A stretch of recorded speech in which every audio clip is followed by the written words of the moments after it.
Hi everyone, welcome to తర్నీస్ kitchen and greenery. ఈరోజు మన రెసిపీ వంకాయ బజ్జీ. చాలా చాలా బాగుంటుందండి. ఒక్కసారి నేను చెప్పిన విధంగా ట్రై చేయండి. ముందుగా పెద్ద వంకాయ తీసుకుని దానికి 1 టేబుల్ స్పూన్ ఆయిల్ అనేది మంచిగా అప్లై చేయాలి. వంకాయ మొత్తం మంచిగా రాసుకోవాలండి.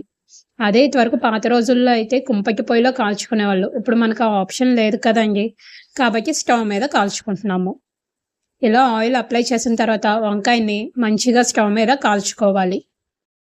వంకాయ మనకి పూర్తిగా కాలాలంటే మినిమం 15 to 20 మినిట్స్ టైం అనేది పడుతుందండి.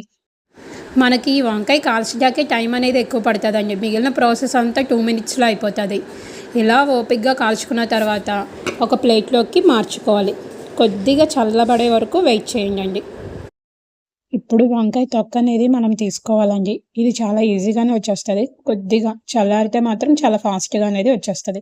ఈ విధంగా తీసుకున్న తర్వాత వంకాయని ఇంకాస్త చల్లారబెట్టుకోవాలి. చూసారు కదా పొగలు ఎలా వస్తున్నాయో.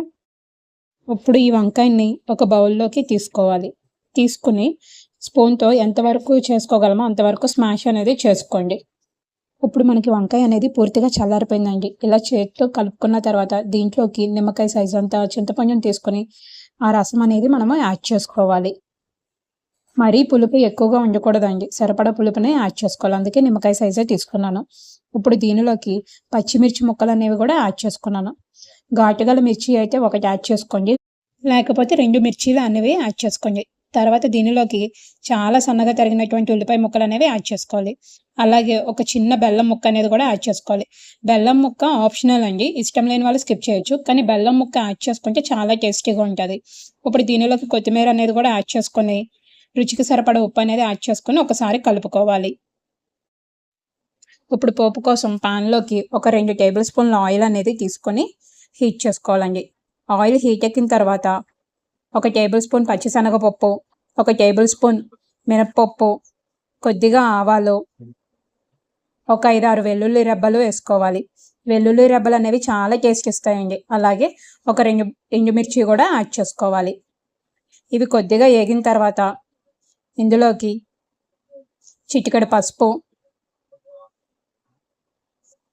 కరివేపాకు రెబ్బలు, కొద్దిగా జీలకర్ర అనేది కూడా యాడ్ చేసుకోవాలండి.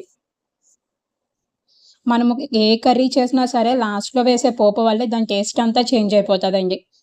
ఇలా అయిన తర్వాత లాస్ట్లో ఇంగువ అనేది వేసుకొని ముందుగా ప్రిపేర్ చేసుకున్న వంకాయ బజ్జీలోకి కలిపేసుకోవాలండి. ఇంకేముంది, వంకాయ బజ్జీ రెడీ అయిపోయింది.